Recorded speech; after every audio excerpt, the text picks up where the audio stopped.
Саламатсыздарбы, эфирде Маанилүү маек. Бүгүн бизде конокто Жогорку Кеңештин депутаты Алмазбек Батырбеков. Биз менен болуңуздар.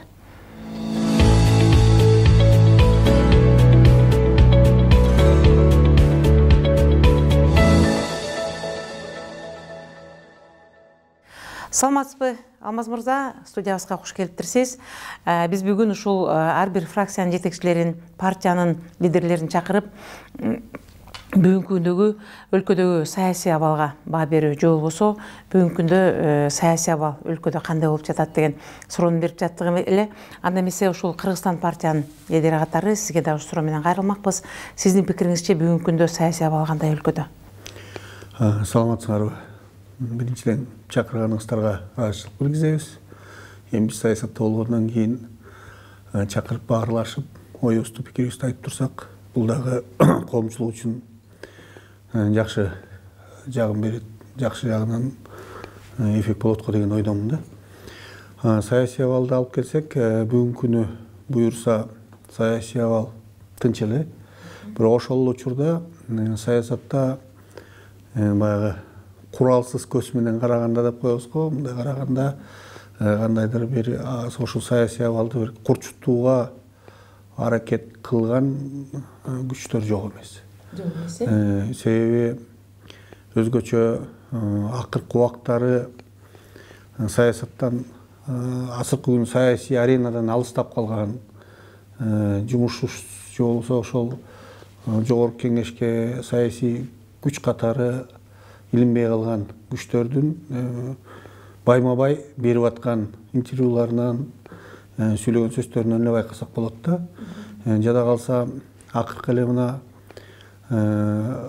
курултайды алалы. Курултайдын аркасында бир нече жолу саясий мындай билдирүүлөр болуп кетти деп койсок болот. Ал саясий билдирүүлөрдүн мамлекетке, тынчтыкка кедергиси тийип кое турган дагы билдирүүлөр жок эмес да. Кечээ өткөн ошол эле антикитайский митинг деп айтылып атат, кытайлыктарга каршы митинг. Ошол митинг болорго чейин дагы бир нече жолу элдин, мындайча айтканда, элдин тынчтыгына бүдүргү сала турган сөздөр айтылып келгени, 120 миңден ашык жээн кытайлар туулду, 60 миңден ашык кыргыз кыздары турмушка чыкты деген сөздөрү провокациялык сөздөр экенин кечээни официалдык органдардын айтылган статистикасы менен элде, коомчулукта калп экени көрүндү. Бирок ошол учурда айтылып калган сөз атылган ок дегендей, айтылып калган сөз менен мындай официалдуу статистиканы укпагандар, көрбөгөндөр, күмөн болгон, чочуган ал-акыбал коомдо бар. Анын ичинде акча таркатылды деген дагы фактылар көрсөтүлүп калды. Мындан келди бүгүн элди ошол кичинекей жетишпеген каражатты берүү менен же болбосо башка нерсе менен эле чакырып ошондой митингдерди уюштурбаса, жөнөкөй эл бүгүнкү күндө тынчтыкты эле каалап турган чагы. Буга дагы бир айта кетчү нерсе, мына бүгүнкү күндө жаңы мыйзамды кабыл алуу боюнча пикир келишпестиктер, ошол эле өкмөттүн кишилери келгенде депутаттар менен ортосунда болгон пикир келишпестиктер, чагылышуулар деген сыяктуу, анан калса кандайдыр бир мамлекетте бир криминалдык иш болсо же болбосо жанагы токмокту мисал кылып кетсек болот, ошо атышып кеткендердин кандай иш болгон күндө дагы жок дегенде ошол бир эл өкүлүнүн башы чыгып калып жаткандыгы бүгүн коомчулуктун бүйүрүн кыздырып жатат да. Бул саясатты дагы бирдеме солкулдап турган деген сыяктуучу. Бул боюнча ушуну биз кандай кылып өзгөртсөк болот? Ошол өкмөттөн келген кишилерди депутаттар жана эки алган окуучудан бешиптер эле ортого салып эле кийимиң мындай, анан кийин сен билбейсиң деп такала бербей, ошону бир мындай бир кеңешип, чечип, коомчулукка деген жеткиргенде дагы ошону бир башкачараак кылып жеткирүүгө аракет кылсак болобу? Болот. Эми биринчиден сиз айтмакчы, бизде коомдо кандай болуп калды? Саясатчылар деле ошол коомдун, мындайча айтканда, өкүлү катары коомдо кандай сөз чакса, ошол сөздү сүйлөгөнгө аракет кылат да. Саясатчынын натурасы, биз байкасаңыздар, баягы көбүрөөк урушуп, көбүрөөк зекеген, көбүрөөк жаман айтып такалаган адам саясий аренада активдүү деп айтып коебуз да. Баягы анын сөзү коомчулукка жагымдуу. Себеби өкмөттө эми чындыгын айтыш керек, ушул эгемендикти алгандан бери мына 28 жыл болуп баратат. Кыргызстандын алдыга жылганын көрө албай атабыз да. Көбүнчөсүн ушул убакка чейин артка жылып, анан ордубузда токтоп, эми мына кичине алдыга жыла турганга бир основа болуп келатат деген ойдомун да. Бирок ошол буга чейинки коомдогу нааразычылыктарды айта билип, алдыга чыгып, эң жаманыраак сөздөр менен такалап койгону коомго жага турган нерсе экенин ошо саясатчылар түшүндү. Бүгүнкү күнү саясатчылар эң активдүү депутат деп айтабызбы, көбөйдүн туурасын айтып чыкты деген депутат, эми баардыгыбыз тең билебиз эмне көбөй бар экенин. Анан чечүү жолун эмес, такалаган жолуна түшүп алдык да. Өкмөттө деле өкмөттүн туруктуу болбогону, бат-бат алмашылганы. Анын баары тең жумуштун сапатында баары бир билинет да. Келген өкмөт иштеп, аралашып, түшүнө баштагы жакты кандайдыр бир саясий оюндун аркасы менен өкмөттү кетиргенге даярдап калып атабыз.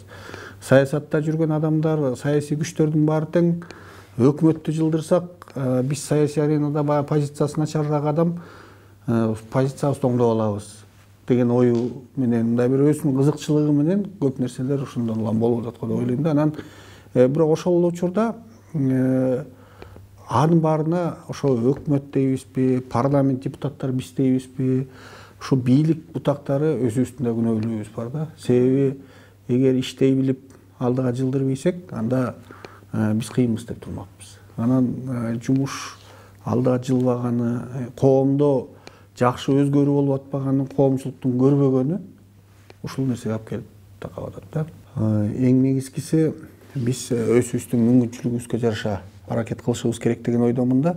Мына Кыргызстан бүгүнкү күнү биз тупиковый мамлекетпиз. Себеби бизден чоң жолдор, темир жол, портубуз жок деп келебиз да. Ошол учурда өзүбүздөгү мүмкүнчүлүктү чоң пайдаланганга аракетибизди жасашыбыз керек. Биздин коңшу мамлекет, мисалы Кытайды алалы. 1,5 миллиард эли менен бул мындайынча айтканда жана жок деген портубуз бар, деңизге выходубуз жок деп айтсак, чыкканга жолубуз жок десек, килейген деңиз яныбызда жатат. Биз Кыргызстан кандай гана продукция чыгарбайлы, кандай гана өндүрүш койбойлу, Кытайдын рыногуна чыгып алсак, бул экономика үчүн чоң иш болот деген ойдомун. Анан экинчи жагын карап келсек, бүгүнкү күнү Кыргызстанга баягы мамлекетте бат-бат өзгөрүүлөр, ошол эле 2 революция Кыргызстандын имиджин мындайынча айтканда көп бузуп койду да. Инвестиционный имидж деп коет, ошо инвестиция сала турган мамлекетке акчасы менен келаткан адам бардык жагын карайт. Мен акча салсам, бул туруктуу турабы, ошол нерседен пайда табамбы деп билет да. Бүгүнкү күнү бизге келген инвесторлорду карап келсек, Кытайдан башка инвестор келген жок. Себеби биздеги туруксуздук.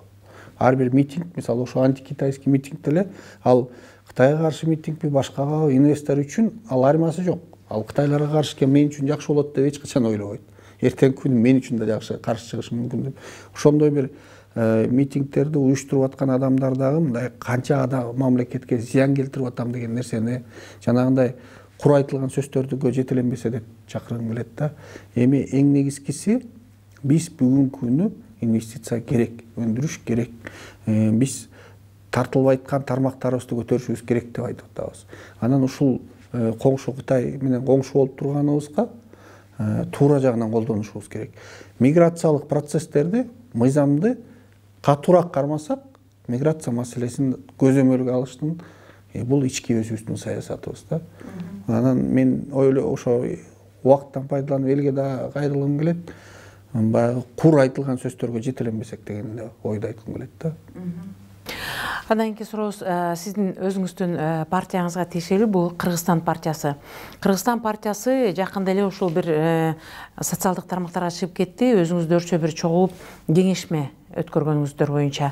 Ал кеңешмеде айтылгандай, Кыргызстан партиясы кийинки саясий жүрүштөргө дагы, мисалы үчүн шайлоолорго активдүү катыша тургандыгы, мындан ары дагы коомчулукта бир өзүнүн кенен орду боло тургандыгы жана мүчөлөрүн көбөйтүп, партиянын кызыкчылыгы жана жерлерде ишканаларды ачуу, мигранттарды кайтарып келүү деген сыяктуу иш менен алектенериңер жөнүндө айтылып, бирок эмнегедир массалык маалыматка ал боюнча расмий кабардар кылган жоксуздар. Бирок ушу элдеги айтылган сөздүн канчалык чындыгы бар жана ошол жерде чындыгында эле айтылган сөздөр боюнча өзүңүздүн пикириңизди айтып берип кете аласызбы?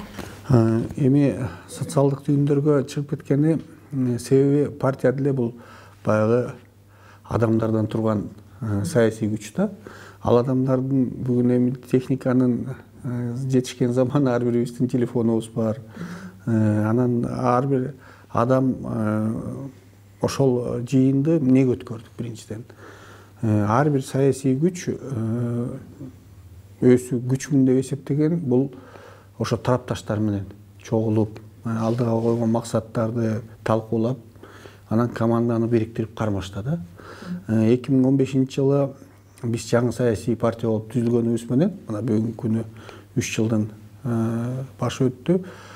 Жергиликтүү кеңештерде, айылдык кеңештерден тышкары, шаардык кеңештерде бир 90го чукул партиябыздын өкүлдөрү депутат болуп отурат. Бул шаардык кеңештерде ошо Баткен Кадамжайдан баштап, Чолпон Ата, Чүй Токмок, Кара Балта, бардык шаардыкта, Бишкекте, Нарын шаарында биздин партиялаш адамдарыбыз, депутаттар отурат.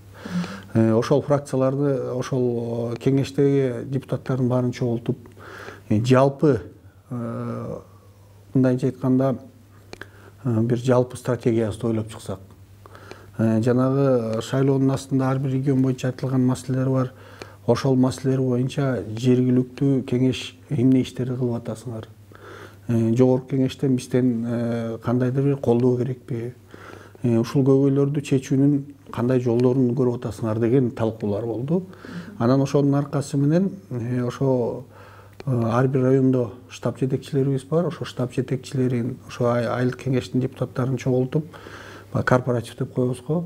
Чай ичкичекте ошо сүйлөшкөндөн тышкары кечинде чай ичкичекте отурганбыз. Жаңы жылдын астында чогулабыз деп жаңы жылдын астында чогула албай калдык. Анан астыда дагы ошо жергиликтүү 20-жылы жергиликтүү кеңештен тышкары ошо жалпы жогорку кеңештин да шайлоосу болот. Ошол нерселердин мындай биринчиден ынтымак катары, экинчиден алдыга кое турган ойлорубузду, кыла турган жумуштарыбызды кеңешип алалы деп сүйлөштүк, баарлаштык, жакшы ойлор айтылды, жакшы сын пикирлер болду. Анан негизи ойлойм, баягы ал жердеги айтылган сөздөрдүн биринчи соцсетке чыгып кеткени бул бир чети келип катышкан адамдар өзүн тарткычакты, лидерлердин сүйлөгөнүн тарткычакты, баягы өзү социалдык активдүү адам катары чыгарып койгон сөздөр чыкты окшойт. Андан эч мындай зыян боло турган эч нерсе маалыматтар болгон эмес. Мисалы биз чогулуп алып бир нерсе уюштуруп ийели, төңкөрүш кылып ийели же болбосо бир митинг кылалы деген маселе болгон эмес. Ошол себептен бул жерде биз прессаны деле чакырган эмеспиз. Себеби ички маселени камераны коюп коюп өзүбүз үчүн тартып, баягы тарых катары тарткан жерлерибиз бар. А бирок саясий аренада ушундай активдүүлүгүбүздү көргөзөлү, пиар этели деген ой болгон эмес. Бул жеке адамдардын өзүн чыгарып койгондору, партиялаштарын чыгарып койгондору, бул биз запрещать эткен да эмеспиз. Баягы жыйыныбыз жашыруун болгон эмес, ошол себептен ачык эле чыгара бергенде мындай капачылыгыбыз деле жок да. Негизи бул партиялар ошо шайлоо учурунда гана чогулуп, ынтымакташып бир багытка келип, анан шайлоо бүткөндөн кийин эле чачырап кетип атпайбы? Ошон үчүн бүгүн ошо Кыргызстан партиясынын чогулуп эртеңки күндүн пландарын түзүп алышы кичине жат көрүнүш болуп, булар эмнеге чогулду, кандай сөз кылды деген бир кызыгуу нерсе пайда болгондой болду да. Ошон үчүн мен сиз менен бир аз отуруп, муну бир багытка салып алалы деген маани менен чакырганмын. Мындан келди бул жөн эле кеңешип, бир чыны чай үстүндө сүйлөшүү болду. Эң негизгиси ошо саясий кеңеште дагы жаңы адамдар кирген бизге. Саясий кеңешке ошо саясий кеңештин жаңы адамдарын дагы бири бириз менен чукулдап таанышалы деп. Андан тышкары биз жылына бир колубуздан келгенде 2 жолу сиз айтмакчы шайлоо бүткөндөн бери деле ушу жаңы партия болгондон бери чогулуп жүрөбүз. Буга чейинкиси просто чыккан эмес, бунусу случайно чыгып кетти. Ошол себептен мындай талкуу жаратып калды окшойт да. Бүгүнкү күндө жерлерде канча мүчөңүздөр бар жана канча штабтар бүгүнкү күндө да иштеп ошо элдин көйгөйүн, маселелерин талкуулап сиздерге жеткирип жаткан учурлар барбы? Мен жана 80ден ашык 90го чукул 88 болсо керек эле. Азыр мен точно цифрасын айтып албадым. Шаардык кеңештерде ошо кичи шаар, чоң шаар дегендерибизде жалпы шаарларды алып келсек, Кыргызстан боюнча ошо ончо депутат фракциябыздын мүчөсү бар, партиябыздын мүчөлөрү бар. Андан тышкары айылдык кеңештерде 150гө чукул адамыбыз бүгүнкү күнү айылдарда, айылдык кеңештерде отурушат. Аякта билесиздер, партиянын атынан чыккан эмес, жеке өздөрү чыккан, бирок мүчө катары партия менен байланышта. Андан тышкары жалпы мүчөсүн алып келсек, биз партияга акыркы убактары партияга ошо партиянын ишин кичине кандай десем, баягы партия кабыл алуусун кичине токтотуп койгонбуз. Шайлоонун учурунда ошо акыркы кабыл алган учурдагы статистика боюнча бир 80 миңге чукул партия мүчөлөрүбүз бар болчу. Бүгүнкү күнү ошо партия мүчөлөрүнүн активдүү мүчөлөрү, жана штаб жетекчилери 44 район болсо, ошо 44 райондун баарында тең штаб жетекчилерибиз бар, бирден өкүлдөрүбүз бар. Анан чоңураак райондордо баягы 2ден 3дөн адамдар активдүү иштеп аткандары бар. Депутаттар ошол айылдык кеңештердеги ар бир депутат өзүнүн региону боюнча айылдык кеңештер менен байланышып турат. Ушул Кыргызстан партиясынын мүчөсү, жогорку кеңештин депутаты Динарбек Асылбековдун тагдыры боюнча бүгүн бир аз солгунап сот болуп аткандыгын жана кыргыз тараптан ал кишинин эч кандай ал нерсеге тиешеси жок экендигин далилдесе дагы, эмнегедир биздин кошуна өлкө Казакстан ал кишини биздин Кыргызстанга бербей жаткандыгы жөнүндө тынчсыздаган көрүүчүлөрүбүз бар. Бул боюнча эмне айтып бере аласыз? Асылбек уулу Дамирбектин бүгүнкү күнү соту болуп атат. Соту 3-5 күндөр болуп атат. Колубуздан келишинче ашып барса 1-2 жолу гана бара албай калган учурубуз болбосо, депутаттар очередь менен кезек-кезегибиз менен 2ден депутат барып атабыз. Мына бүгүнкү күнү да 3-чү күнү 2 депутатыбыз кеткен. Депутаттар сөзсүз түрдө сотко да айтканбыз, аякта өкүлчүлүгүбүз да ошо консулдуктагы өкүлчүлүгүбүз да катышып атат. Биз алдын ала соту башталганда эле официалдуу түрдө келип катышабыз, партиялаштар, депутаттар деп. Сот болоордун астында казак тарапка деле рахмат. Ошо соту эл өкүлдөр келдиби деп бизге орун берип, сотто ачык айкын катышып баштадык. Акыркы убактары сиздердин коллегаңыздардан дагы жергиликтүү прессалар да катыша баштады. Эң негизгиси ал жерде мындайча айтканда бир саясий оюндардын аркасы менен түшүп калганы мындай ачыкталып калды десек болот да. Себеби аны менен баягы подельник деп коет, соучастник адамдары Дамирбекти вообще көргөн эмеспиз, билбейбиз деген сөзүн айтып атышат. Бирок ошол учурда иште жолуккан, көргөм деген жазган сөздөрүң турат го дегенде сот сураганда баштарын сылкыйтып, ооба жазгам деп кайра моюнга алган. Мындай түшүнүксүз нерселер көп да. Мүмкүн басым көрсөтүү болгондугун дагы ачык айткандары бар, басым болгон, мени сабаган деп айткандары да бар. Аны эми сот ойлойбуз, сот таза эле өтөт болуш керек деген ишеничтебиз.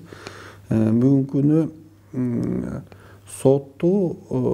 соттун жүрүшүндө дагы, өзүнө берилген сөздө дагы эч кандай тиешем жок деген нерсе болуп атат. Анан мен да бир нерсени айтып койгум келет. Ушу Евразия экономикалык бирликте биз чогуу мамлекет болуп аткандан кийин ал жерде контрабанда деген да маселе болуп атат. Ал контрабанда деп эсептелбеши керек, себеби Кыргызстан менен Казакстандын ортосунда таможнялык бажы пост жок. Бул такашы мүмкүн незаконное перемещение товаров деп, эгер документи жок болсо. Бирок ошо бажы салыктар төлөнгөн эмес деген кагаздарды төлөнгөнүн алып барып ошол товарлардын ээлери төлөнгөнүн алып барып көргөзүп коюшту бүгүнкү күнү. Анан кандай нерсеге алып барып такашат, кандай болот анысы белгисиз. Азырынча соттун чечими. Соттун чечимин күтүп атабыз. Эми буюрса жакшы эле туура чечим чыгат деген үмүттөбүз. Партияга тиешелүү дагы бир суроо, ошол шайлоо учурунда элдерге айтабыз да, сага көпүрө салып берем, же мектеп салып берем, же бир бала бакча салып берем деп. Ошондой айтылган сөздөрдөн ушу партия тараптан эмнелер орундалды? Ошо элдин мүддөсүнө эмнеси менен жеттиңиздер? Партияда иштегенде деле биз партия деп жалпылап айтканыбыз менен партиянын чыккан ар бир кандидаты өзүнүн региондо сиз айткандай мындай көпүрө салып берем, могу школдун көбөйүү, бул бала бакчаны жоктугу деген көбөйлөрдү угуп, мен колуман келишинче жасайм деген сөздөрүн берип келсе керек. Бүгүн социалдык түйүндөрдөн деле карасаңыздар болот, биздин партиянын депутаттары өтө активдүү өз региондорунда айткан сөздөрүн жасап атышат. Чекесинен аткарып атат десек болот. Мен да мисалы өзүм айткан сөздөрүмдүн көпчүлүгүн аткарып калдым деп айта алам да. Бирок партиянын программасында партиянын жалпылап айткан сөздөрүбүз бар. Бул жалпылап айткан сөздөрүбүз эми имандуу Кыргызстан деген сөзүбүз бар болчу. Ошол эле ар бир туулган адамга сүйүнчү пул киргизебиз деген сөзүбүз бар болчу. 50 000 сомго чейин деп алдыга чоңураак максат менен айтылган. Бирок бүгүнкү күнү өкмөткө сунушубузду киргизип, сүйүнчү пул деген нерсе түшүнүк кирип, 4 000 сомдун тегересинде сүйүнчү пул төлөнө баштады. Бирок келечекте Кудай буйрса, мамлекет стабилдүү турса, өкмөткө источниктерин таап, ошол сумманы акырындык менен көтөрөбүз деген ишеничтебиз. Андан кийинки сурообуз мына көпчүлүк учурда деп деле айта албайм, башка партияларга деле тиешеси бар, но кээ бир учурда ушул бир болгон жагымсыз окуялардын арасында сиздин мүчөлөрүңүз катышып калган деген бир нерселер айтылып кетип жатат. Бул эми силер ошо жогоруда сиз айтып өткөндөй миңдеген мүчөлөрдүн арасында ким эмне кылып атканын баарын текшерип отуруш да кыйын. Буга бир себеп жана Баткенде болгон прокурордун өлүмүндө дагы ошо Кыргызстан партиянын мүчөсү бар деп айтылды эле. Ал эми кече Токмокто болгон атышууда дагы ушул сиздердин партияңыздардын аты аталып кетти. Мунун себеби эмнеде? Эми саясий күч деп коебуз го, партия бул саясий күч. Өзүңүз туура айттыңыз, миңдеген саясий күч деп айтылыштын аркасында миңдеген ошо партиялаштарыбыз турат да. Миңдеген адамдын кайсы жерде кандай болуп, кандай чырга же жетишкендикке болуп, мындай катышыштыгы болуп калат, аны бир Кудай өзү билет. Бүгүнкү күнү ар бир саясий күч десек, мындай Кыргызда көрө албастык деп коебуз го. Саясий күч катары күчтөнүп баратканда ар бир тетир маселеде кыйыр түрүндө да байланышып кеткидей возможность болсо, аны оппоненттерибиз колдонот экен. Бул тарых кара пиар үчүн дагы. Анан ошол себептен биздин ошо миңдеген мүчөлөрүбүздөн бирөө жарым бирдеме болуп калса, сөзсүз түрдө бул Кыргызстан партиясынын мүчөсү деп көөртүп жабыртып көргөзгөнгө аракет кылат. Анан Токмоктогу инцидент боюнча сиздердин коллегаңыздарга дагы ошо кайрылуу боюнча айтып өттүм эле. Баягы дагы бир жолу түшүндүрмө катары айтып коеюн. Мен Урмат Самаев менен өзү менен звонок этип сүйлөштүм. Болор замат эле звонок этип сүйлөшкөм. Урмат Самаевдин ал жерде эч кандай тиешеси жок. Мен ал жерге барган да эмесмин, көргөн да эмесмин. Мени келди, жолукту, анан чечип кетти деген сөздөр бул ашыкча айтылып аткан сөз деп сиздердин коллегаңыздарга өздөрү да интервьюсун бериптир. Анан ошол учурда анын ошо баягы эки тарап, мисалы атыша кеткен, мушташа кеткен эки тарап болсо, ал жерден дагы еще кайсы тарап атканы еще компетенттүү органдар изилдеп чыгат болуш керек деген ойдомун. Бирок ошо атышып кеткен жерден Урмат Самаевдин алысыраак тууганы болгондугун ошо тиги тарап деп коелу, эки тарап болсо, экинчи тарап ошо Урмат Самаевдин тууганы, Урмат Самаев өзү замешан, ошол себептен мен баягы кайрылбай качып жүргөнгө мажбурмун. Мен комитет госбезопасностьга кайрылам деген сөздөрүн айтканы. Мен жеке оюмда ойлоп атам, бул баягы саясий нукка буруу ойлор болуп атат окшойт. Бир баягы мындайча айтканда криминалдык бир разборканы саясатташтырганга, анан мисалы коомчулук ойлоп калат да, депутаттын тууганы алысыраак болсо да тууганы качса, значит депутат балет этип, тигини күнөөлүү кылган деп, өзү күнөөлүү адам алдын ала мындай өзүнүн актаар мааниде жасап аткан нерседей сезилет да. Мен сот эмесмин, прокурор эмесмин. Аны Кудай буюрса следствие разбираться этсе, мындай следствие аягына чыгарат го деген, иликтөө чыгарат го деген ойдомун. Эгер күнөөлүү болсо, кайсы тарап болбосун жооп бериш керек. Акыйкат жыйынтык чыгат деп. Мындан келди кырсык деген тандабайт да, сен СДПКсың, сен Кыргызстансың, сен атам экенсиң дебейт да, же сен милициясың, же сен сотсуң дебейт. Кырсык деген кашкабактын ортосунда, аны биз билбейбиз кайдан болорун. Бул сөзүңүздө да калет жок. Эми сөзүбүздүн акырында Алмазбек мырза, коомчулукта бүгүнкү күндө дагы талкууланып аткан бир нерсе, буга чейин өзүңүзгө белгилүү болгондой, СДПК партиясы күчтүү партия болуп келген. Биринчиден ал биздин экс-президент өзү башында турган партия болгон. Бул бирден бир себеп. Экинчиси, ал партияда көбүнчө каражат жагынан камсыз болгон адамдар көп болуп, бизнесмендер. Ал партия чындыгында эле күчтүү болуп келген. Бүгүнкү күндө ал партиянын негедир алы начарлап баратат. Бул жашыруун эмес, коомчулук баары эле байкап калды. Ал өзүнүн партиянын мүчөлөрүнүн ич ара пикир келишпестигинен келип чыкты. Ал эми мына келе жаткан шайлоолорго, жанагы эртеңки биздин мамлекеттин саясатта болгон тагдырына бүгүнкү күндө Кыргызстан партиясы СДПК партиясынын ордуна ушундай бир күчтүү партия болуп чыга келген атат деген да пикирлер жаралып жатат. Бул боюнча сиздин жеке оюңуз? Эми Кудай буйруп эле ошондой болсун деп тилек кылып кетем. Себеби биз дагы ошо ар бир партиянын максаты саясий чоң күч болуш да. Биз дагы ошонун үстүндө иштеп аракет кылып атабыз. Бирок өзүңүз айткандай баардык нерсе Алладан. Баягы кыргыздын жакшы сөздөрү бар го, жүгүргөн албайт, буйруган алат дегенде буйрат го деген ишеничтемин. Бүгүнкү күнү туруктуураак турган партиялардын бири болуп турабыз. Ошол себептен дагы жана көрө албастык менен кара пиарлар көбүрөөк болуп атат го деген. Баягы канча көбүрөөк кара пиар чыккан сайын өзүбүз чөйлөп коебуз, значит биз күчтүүбүз. Ошол себептен ушул болуп атат деген ойдобуз. Анан Кудай буюрса, эмки шайлоо көргөзөт, шайлоого Кудай буюрса күч менен киребиз деген ишеничибиз бар. Бүгүнкү күнү эң негизгиси мындай жакшы балдар, жакшы команда топтолдук деген. Күч жана элдин колдоосу менен киребиз деген. Кудай буюрса, элдин колдоосу болот го, күч менен киребиз го деген ишеничибиз бар. Маегиңизге чоң рахмат. Мына бүгүн кечеки Кыргызстан партиянын жыйынын мүдөмүк ойлору менен талдап жаткан кишилерге сиз баарын ачык айтып, жооңузду бердиңиз. Ишиңизге ийгилик каалайбыз. Рахмат.